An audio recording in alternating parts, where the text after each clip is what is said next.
시편 103편입니다. 시편 103편 1절부터 5절까지. 시편 103편 1절부터 5절까지. 시편 103편 1절부터 5절까지. 시편 103편 1절부터 5절까지.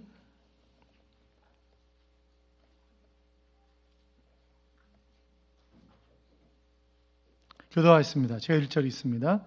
내 영혼아 여호와를 송축하라. 내 속에 있는 것들아 다 그의 거룩한 이름을 송축하라. 그가 내 모든 죄악을 사하시며 내 모든 병을 고치시며,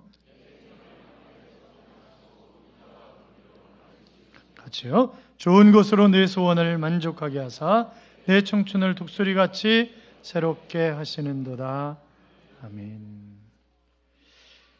케이크도 27주년 기념 케이크를 뚜레쥬르 김 집사님이 만들어 주셨는데 보여드릴 수 없어서 못 보여드리는 거예요.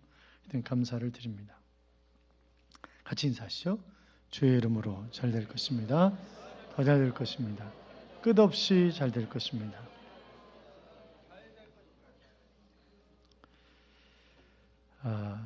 잘 되시되 끝없이 잘 되실 줄로 믿어요. 사람은 누구나 다 행복하기를 소원하고 살아가지만, 그러나 그 소원대로 행복한 사람이 과연 얼마나 될까요? 여러분 정말 나는 행복하다고 생각하십니까? 마치 실제로는 없는데 빛이 굴절되어서 무엇이 있는 것처럼 보이는 신기루를 찾는 것처럼 행복의 허상을 추구하기 때문에 사람들이 행복을 누리지 못한다. 그렇게 이야기할 수 있을 것입니다. 자, 여행자가 오아시스를 간절히 원하는데 멀리 오아시스가 보이죠. 막 달려가면 없어요. 신기루였습니다. 그러니까 인생도 마찬가지란 말이죠. 많은 사람들이 행복이 소유나 성공하는 것에 있다고 생각을 합니다. 그래서 열심히 돈을 법니다. 그리고 출세하려고 무던히도 애를 씁니다. 그런데 돈은 벌었어요. 출세했어요. 그런데 행복이 손에 안 잡히는 거예요.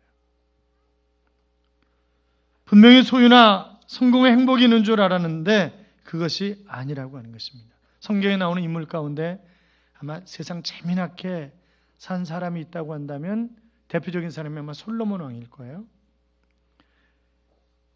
그는 왕들 중에서도 가장 호화로운 생활을 했잖아요. 부인이 몇 명이었어요? 부인 이름 다 몰라요? 1000명인데 뭐 어떻게 알아? 부인 이름도 다 모르고 산 사람이에요. 그 사람은.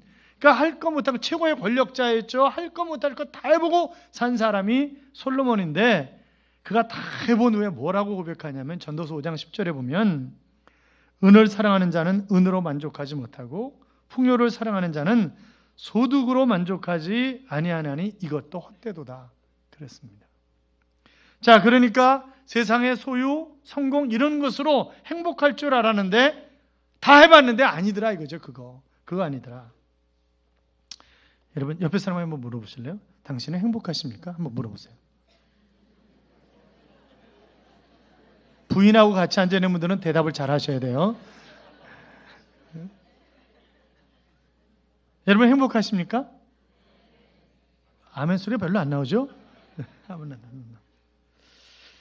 말씀드렸었잖아요. 대한민국의 최고의 재벌이라고 하는 100사람, 가장 머리가 좋다고 하는 100사람, 그들에게 당신은 지금 행복하십니까? 라고 물었더니 똑같이, 양쪽이 다 똑같이 83명이 나는 행복하지 않습니다.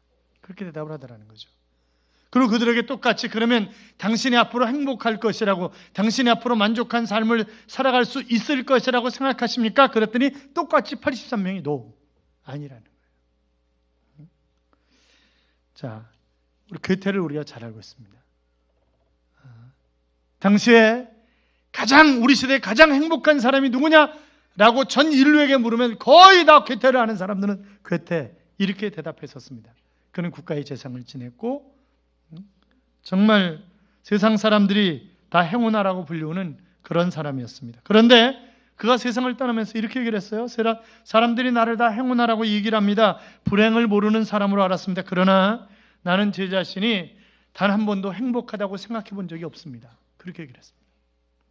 아니 82세에 파우스트를 써서 그는 그 세계적인 명성을 얻었잖아요. 그는 가질 것, 누릴 것 다 해본 사람입니다. 그런데 나는 단 한순간도 행복하다고 생각해 본 적이 없었다는 거예요. 중국의 전자상거래 업체인 알리바바 그룹 회장인 마윈이 재산이 약 20조 원이 넘습니다. 놀라시지 않는 거예요? 20조 같은 거면 별로 재산이, 개인 재산이 20조 원이 조금 넘어요. 이 사람이 하루에 매출을 10조도 올린 적이 있습니다. 그래서 중국에서 최고의 부자가 됐었는데 지금은 3위예요. 지금 3위인데 이 사람이 중국 최고의 부자가 되었을 때 당신은 행복하십니까? 라고 물었을 때 나는 행복하지 않다. 그렇게 얘기를 했습니다. 마윈은 미국의 CNBC 방송과의 인터뷰에서 부자가 좋은 건 맞지만 그러나 중국 최고 부자인 나에게 좋은 것은 아니다. 그것이. 왜? 주가가 오르면 사람들이 자기에 대한 기대가 충만하다는 거예요. 그러면 나는 또 이것을 어떻게 해서 또 굴려가야 될까? 이런 것 때문에 너무 많이 스트레스를 받는다는 거죠. 나는 결단코 행복하다고 이야기할 수 없다는 거예요. 그러면서 길을 가다 보면 전부 사람들이 자기를 쳐다보는 것 같다는 거죠. 야, 너 좀 돈 좀 잘 벌고 말해, 잘해서 우리 좀 잘 살게 해줘. 그렇게 얘기하는 것 같다는 거예요. 자기 너무 괴롭다는 거죠. 그래서 나는 부자이기보다 차라리 나 자신이고 싶다 하는 그런 얘기를 했습니다. 그래서 이제 나 자신을 찾기 위해서 빌 게이츠처럼 나누는 삶을 살아가야 되지 않겠는가 하는 그런 고민을 하고 있다 하는 그런 얘기를 했습니다. 여러분 보세요. 우리 어렸을 때에 비하면 정말 잘 살잖아요. 그렇잖아요. 지금 입고 있는 옷 그런 걸 어떻게 꿈에나 생각했겠어요, 우리가? 그러니까 북한 사람들 나온 텔레비전 나오는 거 보면 옛날에 우리가 입었던 옷인데 그런 생각 많이 나잖아요. 여러 차례 말씀드렸지만 중학교 때 저희 개울에서 염색해가지고 광목으로 이거 바지 주머니 큰 거 이런 거 해가지고 입고 다녔잖아요. 학교 보따리 싸가지고 다녔어요. 학교. 여러분 도시 사셔서 잘 모르시는구나. 저 시골 살아가지고 보따리에다가 책 싸가지고 어깨에다 이렇게 묶어가지고 그러고 학교 다녔어요. 그리고 그때는 회충약 이런 것도 별로 없어가지고 밑에서 뭐가 꼼지락꼼지락 해보면 이렇게 빼보면 회충이고 그랬었잖아요. 경험을 못 해보셨구나. 이거. 우리 그렇게 살았었다고요. 그런데 이 얼마 요거 옷 속옷 벗어가지고 안에 이거 그 재미있었잖아요. 딱딱딱. 우리 그렇게 살았었다고요. 그렇게. 그러니까 지금 얼마나 우리가 잘 입고 살아요. 얼마나 잘 먹어요. 그렇잖아요. 그런데 우리가 행복하냐 이 말이에요. 요즘 시대에 암보다 더 무서운 질병이 두 가지가 있는데 하나는 육체는 멀쩡한데 치매나 정신병에 걸린 것이고 또 하나는 스테디의 말처럼 감사불감증이다. 현대의 가장 고질적인 병은 감사불감증이다 하는 그런 이야기를 했습니다. 그러니까 사람이 감사불감증에 걸리면 원망, 불평, 미움, 시기, 질투, 절망 이런 것들이 찾아오면서 아주 힘들어지는 거지. 매사에 부정적이고 비판적인 그런 사람이 되는 것입니다. 감사는 자신이 처한 환경이 어떻든지 상관없이 불평하는 것이 아니라 거기에 대해서 고마움을 느끼는 거잖아요. 돈 한 푼 벌어오지 못하지만 그러나 저녁에 누워있는 남편을 바라보면서 참 얼마나 오늘도 힘들었을까. 저렇게 먹여 살려고 애를 쓰지만 그러나 한 푼도 못 벌어온 저 마음은 얼마나 아플까. 그렇게 생각하는 아내와 저 인간 오늘 또 빈털터리로 들어왔지 저거. 그러면서 내가 그때 첫 번째 데이트한 남자하고 결혼을 했어야 되는 건데 내가 정말 내 인생 최대 실패는 결혼한 거야. 뭐 이제 그렇게 생각한다든가 그러면 그 사람이 행복한 사람이겠어요? 절대 행복할 수 없는 거죠. 여러분, 환경이 문제가 아니라 내가 얼마나 신앙이 있느냐에 따라서 감사의 사람이 될 수도 있고 또 불행한 사람이 될 수도 있습니다. 그러니까 행복하냐 아니냐라고 하는 것은 믿음의 크기에 따라 다르다. 그러니까 믿음이 크면 그 사람은 행복하게 살아갈 수 있는 거고 믿음이 적으면 그 사람은 힘들게 살아가는 겁니다. 그래서 성경은 감사하지 않는 것이 바로 불신앙이다. 그렇게 말씀하셨는데 로마서 1장에 보시면 불신자의 특징, 이방인의 특징이 뭐냐? 여러 가지로 얘기하면서 1장 21절에 보시면 하나님을 알되 하나님을 영화롭게도 아니하며 감사하지도 아니하고 오히려 그 생각이 허망하여지며 미련한 마음이 어두워졌다니 그랬습니다. 자, 그러니까 이 불신자들의 특징이 뭐냐? 이방인들의 특징이 뭐냐? 신앙이 없는 사람들의 특징이 뭐냐? 감사하지 않는다는 거예요. 감사하지. 말세에 나타나는 현상을 얘기하면서 디모데후서 3장 1절 이하에 보시면 너는 이것을 알라. 말세에 고통하는 때가 이르러 사람들이 자기를 사랑하며 돈을 사랑하며 자랑하며 교만하며 비방하며 부모를 거역하며 감사하지 아니하며 거룩하지 아니하며 그랬습니다. 자, 그러니까 말세의 특징 가운데 하나가 뭐예요? 부모를 거역할 뿐만이 아니라 감사하지 않는다는 거예요. 그게 말세의 특징이라는 거예요. 그러니까 정말 부모는 자식을 위해서 그냥 쓸 거 안 쓰고 이러면서 막 자식을 교육시키잖아요.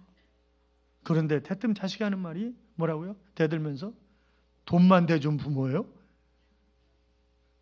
이걸 죽여 살려. 우리 집애가 그런다는 얘기 절대 아니에요. 그러니까 그런 얘기 좀 많이 들어봤어요. 그런 얘기 많이 들었어요.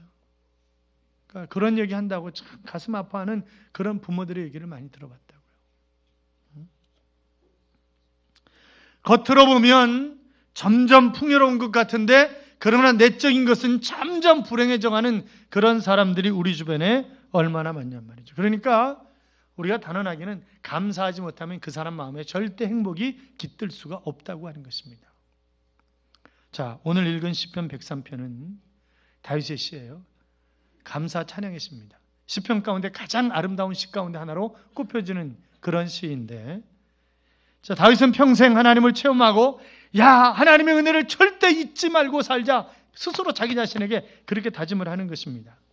생각할수록 하나님의 은혜를 생각할수록 감사가 새록새록 나기 때문에 그래서 하나님의 은혜를 잊지 않고 살아야 되겠다 하는 이런 다짐을 하는 거죠. 자, 1절 2절 보세요. 1절 2절 같이 읽어요. 내 영혼아 여호와를 송축하라. 내 속에 있는 것들아 다 그의 거룩한 이름을 송축하라. 내 영혼아 여호와를 송축하며 그의 모든 은택을 잊지 말지어다. 아멘. 자, 자기 자신에게 명령하는 거예요. 잊지 말자는 거예요. 모든 은택을 잊지 말자는 거예요. 기억하자고 다짐하는 것입니다. 자신의 생애 가운데 체험한 하나님의 은혜가 너무 크기 때문에 그것을 잊어버리면 그것은 인간이 아니라는 거죠. 그래서 바로 잊지 말자 그러면서 하나님이 나에게 어떤 은혜를 주셨는가라고 하는 그런 고백을 하면서 3절에 보시면 3절 보세요. 같이 읽어요. 그가 내 모든 죄악을 사하시며 내 모든 병을 고치시며 아멘. 여러분, 하나님이 우리에게 베푸신 은혜 가운데 가장 큰 은혜가 뭐예요? 죄 사함의 은혜예요. 죄 문제 해결되지 않으면 천국 없는 거잖아요. 그렇잖아요. 그런데 나의 죄 때문에 예수 그리스도를 이 땅에 보내시고 십자가에 못 박아 죽게 하시고, 그래서 내가 예수를 믿음으로 말미암아 내 죄 문제가 해결되고 내가 영원한 천국을 차지한 하나님의 백성. 그래서 내가 언제 죽는다 할지라도 프랑스에서 어떤 놈들이 그러는지는 모르겠지만 하여튼 150명이 죽었다니. 오늘 뉴스는 몇 명 죽었대요? 오늘 주일이라 경건하게 보내시느라고 또 텔레비전을 안 보셨구나. 아니, 세상에 그런 나쁜 놈들이 어디 있냐고. 그러니까 내가 설사 그런 불행한 일을 만난다 할지라도, 내가 어떤 사고가 터진다 할지라도, 그러나 나는 언제든지 천국 갈 수 있는 그런 하나님의 사람이니까 얼마나 감사하냐 말이죠. 그렇잖아요. 자, 예수 그리스도를 구주와 주님으로 영접한 사람들만 크게 한번 아멘. 아멘. 그렇습니다. 내가 죄인이라는 사실을 인정하고 내 죄 때문에 예수님이 십자가에 못 박혀 돌아가셨다고 하는 사실을 내가 믿음으로 받고 있다고 한다면 나는 의인이고 나는 천국 가는 사람이란 말이죠. 그러니까 얼마나 감사하냐 말이죠. 내가 그 보장이 되어 있는 거잖아요, 천국은. 마틴 루터가 종교개혁을 단행할 당시에 서재에 마귀가 딱 나타났어요. 그러더니 종이에 가득 쓴 것을 가지고 보여주더라는 거예요. 보니까 자기가 오래전에 지은 죄들이 깨알처럼 쫙 써 있더라는 거예요. 기분이 별로 안 좋았어요. 뒷면도 보여주더래요. 그러니까 최근에 지은 죄들을 또 완전히 가득 써놨더래요. 그러면서 싹 비웃는 얼굴로 루터를 향해서 야, 이 기록이 사실이냐? 그럼 야, 네가 죄가 많은 네가 뭐 종교 개혁을 해? 지나가는 개가 웃겠다. 지나가는 개가 웃겠다는 제가 한 얘기예요. 그거는 아니고, 이 죄값을 다 어떻게 할 건데? 네가 이 죄값을 다 어떻게 할 건데? 그러더니 그래서 고개를 푹 숙이고 있는데 뒤에서 하나님의 음성이 들려오더랍니다. 루터야, 내 모든 죄를 내 피로 다 씻었다. 너를 정죄할 자는 아무도 없어. 그런 음성이 들려오더라는 거예요. 그때 로마서 8장 1절 말씀이 생각나더라는 거죠. 그러므로 이제 그리스도 예수 안에 있는 자에게는 결코 정죄함이 없나니. 할렐루야.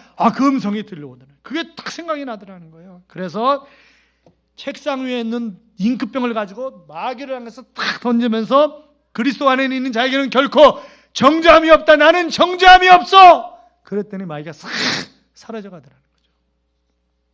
사랑하는 여러분, 죄사함 받은 것, 이것은 정말 큰 은혜입니다. 그렇잖아요. 내가 죄사함 받았다는 것이 얼마나 큰 은혜냐 말이야. 그런데 하나님 질병도 고쳐주신다는 거예요. 질병도. 아마 병 치료받은 사람이 너무 많이 있잖아요. 저를 위시해서. 제가 며칠 전에 새벽에 말씀드렸는데 그 국립공주대학 음악교육과 교수인 백기현 교수라는 사람이 있습니다. 창작 오페라 이순신을 작곡해서 화관 문화훈장을 받은 분인데 백 교수가 어릴 적 돌을 막 지났을 때 8살짜리 고모가 있었어요. 그런데 고모가 업어진다고 그러다 탁 떨어뜨려가지고 척추가 나간 거예요. 그리고 꼽추가 돼버렸어요. 그냥 꼽추가. 그러니까 아까스면 나오고 둥면 튀어나오고 그리고 자라가는 거죠. 55년 동안. 그런데 어느 날 부흥회에 참석했어요.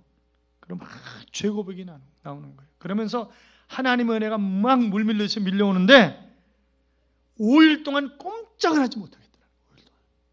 그래서 주님이 그러시더래요. 내가 내 등을 펴줄게. 그러시더래요. 내가 몇 년 동안요? 55년 동안 꼽주로 사는 거예요. 그런데 내가 네 등을 펴줄게. 그러면서 5일 동안 하나님이 자기를 만지시더라는 거예요. 그래서 5일 만에 이렇게 살던 사람이 이렇게 펴졌어요. 남의 일이니까 또 별로. 얼마나 놀라운 일이에요. 55년 동안 꼽주로 살았는데. 그러면서 하나님이 내가 너를 치유했으니까 지금부터 나를 찬양하고 나를 간증하라. 그래서 그분은 만나는 사람에게 자기가 갈 수 있는 곳이라면 다가가서 하나님이 어떤 분이신가, 나를 55년 동안 꼽주로 살던 나를, 여러분 가족들이 그를 바라볼 때 바라볼 때마다 얼마나 가슴이 찡하겠어요. 그를 알던 모든 사람들이 그를 바라볼 때마다 얼마나 놀라우신 하나님, 정말 기가 막힌 하나님이라고 하나님을 찬양하지 않겠냐고요. 그렇잖아요. 에스겔 골짜기에 흩어진 마른 뼈다귀를 보신 하나님은 에스겔에게 이렇게 묻습니다. 이 뼈들이 살겠느냐? 그랬더니 쭈빗쭈빗하죠. 결국 이런저런 대답을 하게 됩니다만 하나님은 에스겔을 통해서 마른 뼈들에게 생기가 들어가도록 명령을 하십니다. 그 즉시 힘줄이 생겨나고 살이 오르고 뼈들이 여기저기 막 모이더니 큰 군대를 이루잖아요. 하나님께서 놀라운 능력을 통해서 일으켜 세우시는 것입니다. 그때 하나님 이렇게 말씀하셨습니다. 에스겔을 통해서 뼈들아 붙어라 그러셨어요. 같이 한번 따라해요. 뼈들아 붙어라. 뼈들아 붙어라. 그렇게 될 줄로 믿습니다. 사랑하는 여러분, 내 죄사함을 받고 하나님의 능력을 체험함으로 말미암아 간증하며 사는 그런 삶이 되시기를 주님의 이름으로 축원합니다. 그 다음에 4절 보시면 4절 같이 읽어요. 내 생명을 파멸해서 속량하시고 인자와 긍휼로 관하시고. 자, 파멸은 죽는 거예요. 죽는 겁니다.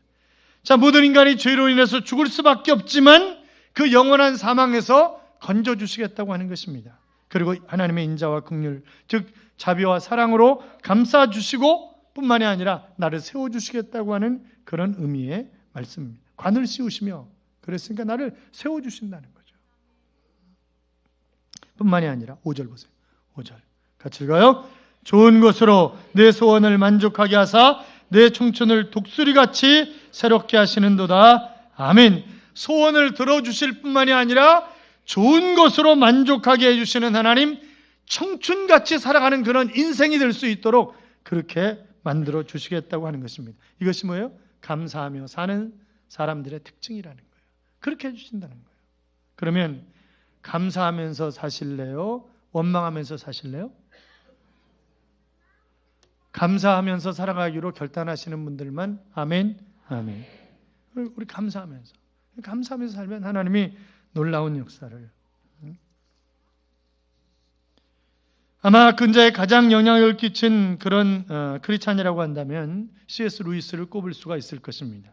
옥스퍼드 대학 교수였는데 무신론자였습니다. 자기는 하나님이 살아계시다는 걸 믿을 수 없다는 거예요. 이성으로 이해가 되지 않는 걸 어떻게 받아들이냐는 거죠.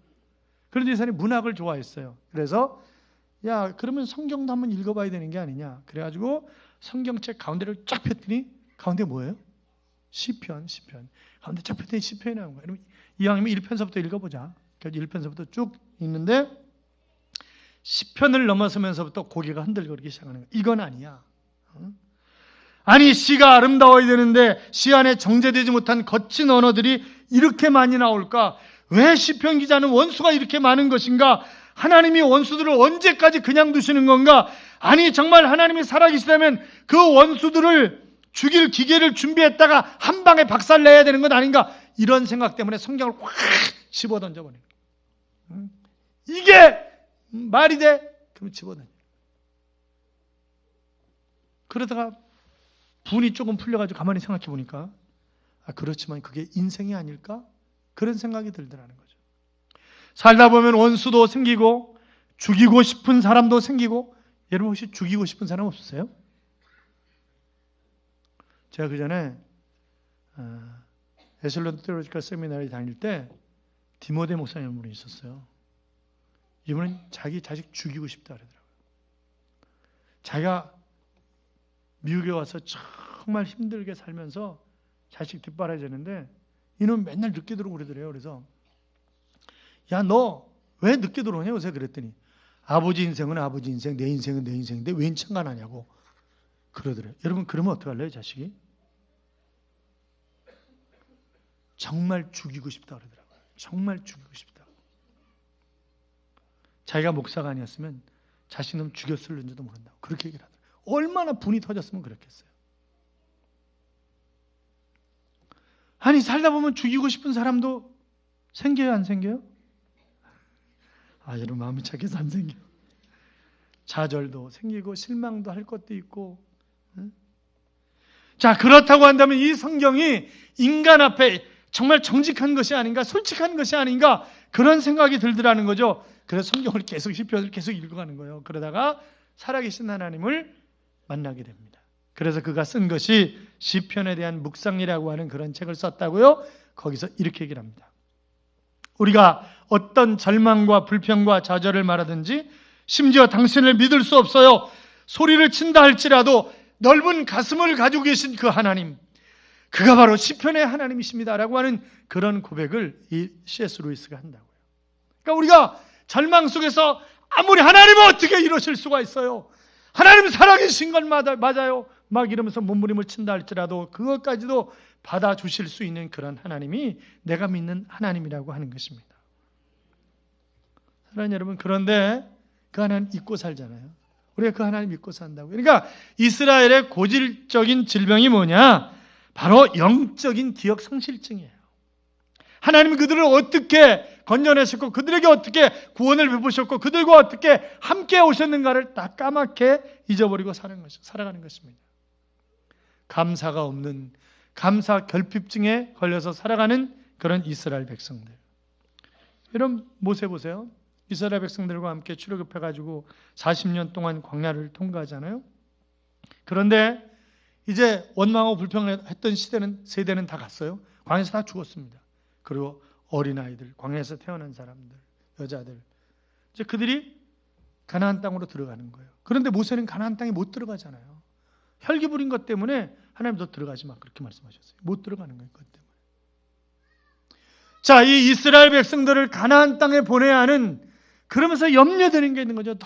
너무너무 신경 쓰이는 것이 있었어요. 그래서 신명기 8장 12절 이하에 보시면 네가 먹어서 배부르고 아름다운 집을 짓고 거주하게 되며 또 내 소와 양이 번성하며 내 은금이 증식되며 내 소유가 다 풍부하게 될 때 내 마음이 교만하여 내 하나님 여호와를 잊어버릴까 염려하노라. 등 따스고 배부르면 내가 잘나서 그렇게 된 줄 알고 하나님을 까맣게 잊어버리는 그런 인간 될까 봐 두렵다는 거죠. 여러분, 안타깝게도 우리가 역사를 쭉 보면 바로 이스라엘 백성들이 이 모세의 염려대로 하나님을 잊고 삽니다. 하나님을 까맣게 잊어버린. 하나님 누구냐는 거예요. 하나님 누구냐는 거예요. 그래서 여호수아 이후에 사살 시대로 들어가면서 하나님이 누구냐는 거죠. 하나님이. 그러니까 여호수아 시대의 사람들이 자기 자식들에게 하나님이 어떤 분인가를 보여주지 못하는 거예요. 그들에게 가르치지 못하는 거예요. 사랑하는 여러분, 우리의 문제가 무엇입니까? 감사를 잊고 살아간다는 거예요. 그러니까 감사가 큰 사람은 행복한 사람이고 감사가 없는 사람은 불행한 사람입니다. 그러니까 우리가 감사하면서 살아야 된다고요. 그 얘기 했잖아요. 일본의 아오모리 지방은 사과 산지로 유명한데 어느 해인가 태풍이 불어와가지고 너무 센 바람이 오니까 사과들이 거의 떨어진 거예요. 그러니까 어느 그 사과 농사를 짓는 그 집도 사과가 상당히 많이 거의 다 떨어진 거죠. 그런데 감사하는 거예요. 하나님, 그래도 남아있는 것이 있어서 너무 감사합니다. 너무 감사하다고 고백하고 기도하는데 하나님 번쩍이는 아이디어를 주시더래요. 그래가지고 사과를 하나씩 전부 포장해가지고 절대 떨어지지 않는 사과. 그때 입시 열풍이었다고 그래요. 입시 열풍. 그러니까 소문이 뭐예요? 야, 그 사과 먹으면 안 떨어진다는 거지. 그 사과 먹으면 내가 입시에 안 떨어진다는 거예요. 그래가지고 10배씩 사과값을 10배씩 받았다잖아요.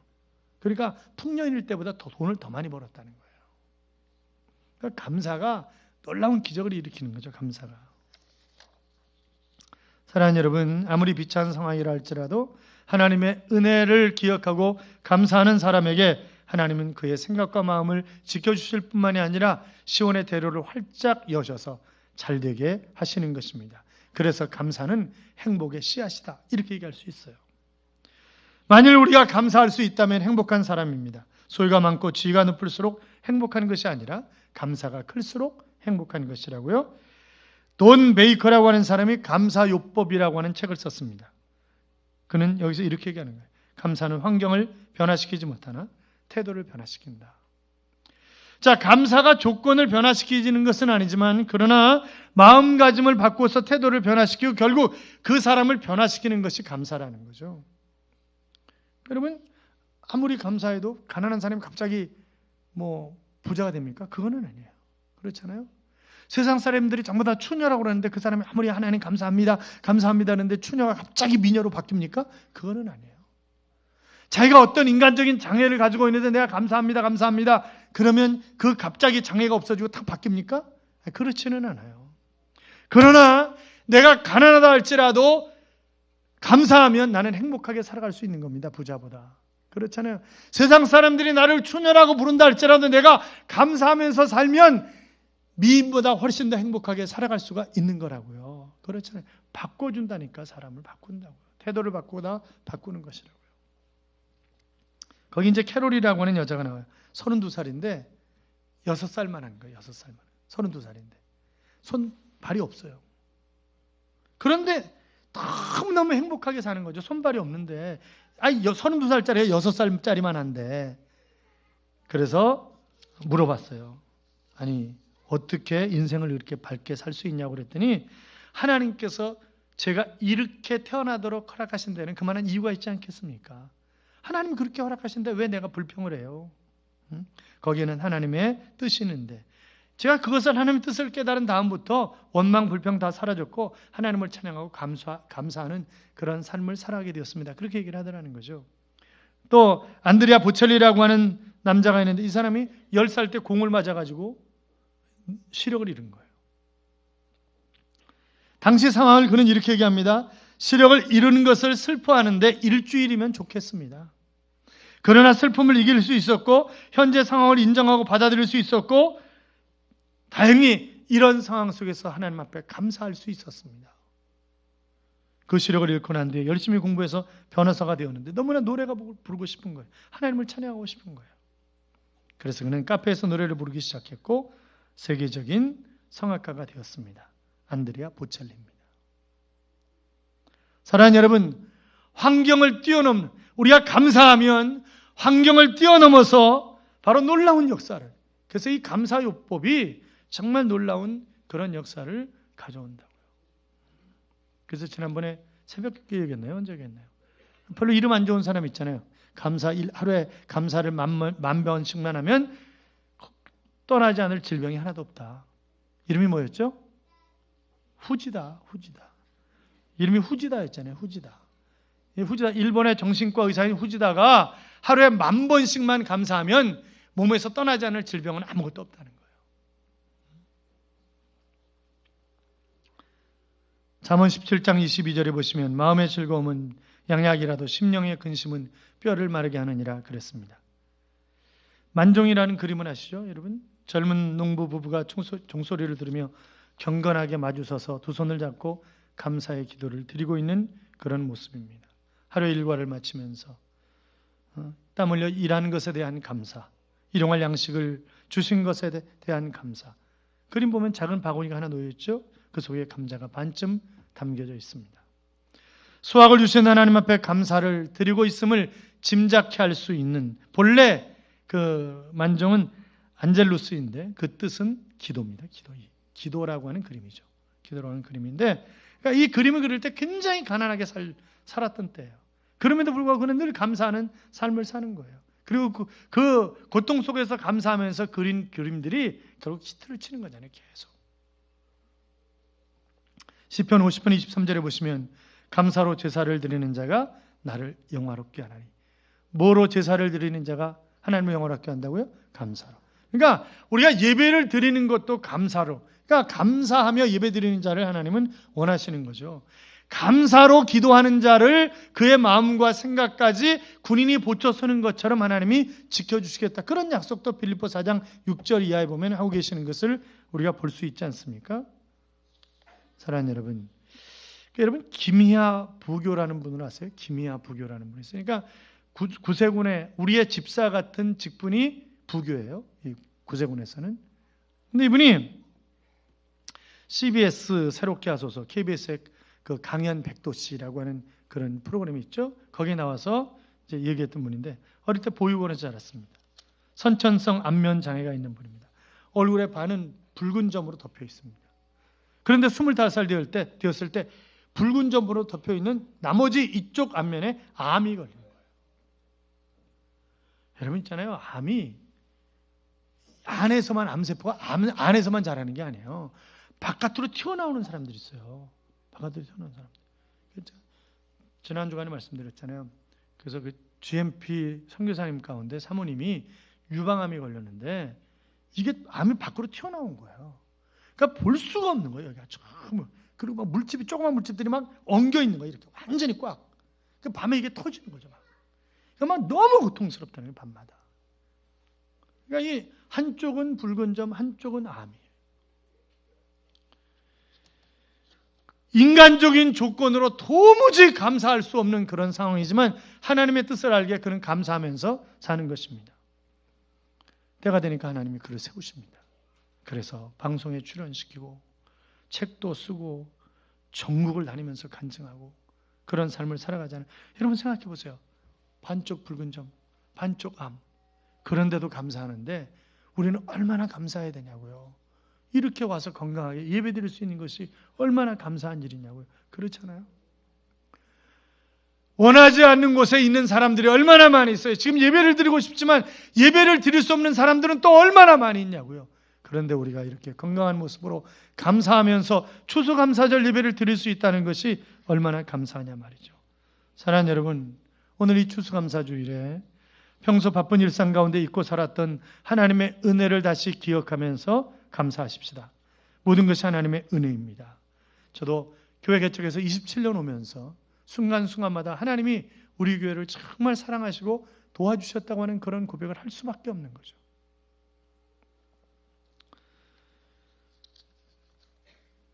바로 시편 기자의 고백처럼 내 영혼아 여호와를 송축하며 그의 모든 은택을 잊지 말지어다. 내게 주신 은혜를 내가 여호와께 어떻게 보답해야 할까? 라고 하는 그런 다짐과 고백이 우리의 모두의 고백이 되어 감사하며 살아감으로 늘 행복 충만한 그런 삶을 살아가는 하나님의 자녀들이 되시기를 주님의 이름으로 축원합니다. 기도하겠습니다. 우리가 잡심해서 늘 하나님의 은혜를 기억하며 감사하며 살아가는 삶이 우리의 삶이 될 수 있도록 기도합시다. 같이 기도할까요? 살아계신 하나님 아버지 감사합니다.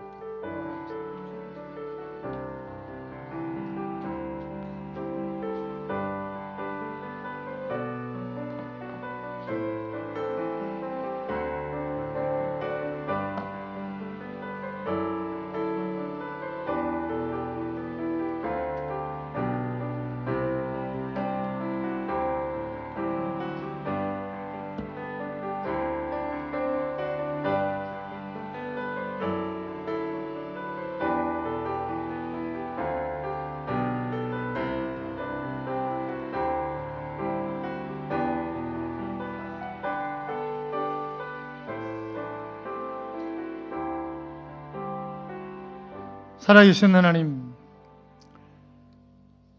하나님의 은혜를 잊지 말고 살자고 자기 자신에게 명령했던 다윗처럼 하나님, 우리가 하나님의 은혜를 잊지 아니하고 날마다 감사하며 살아가는 그런 삶, 그래서 하나님이 우리를 치료하실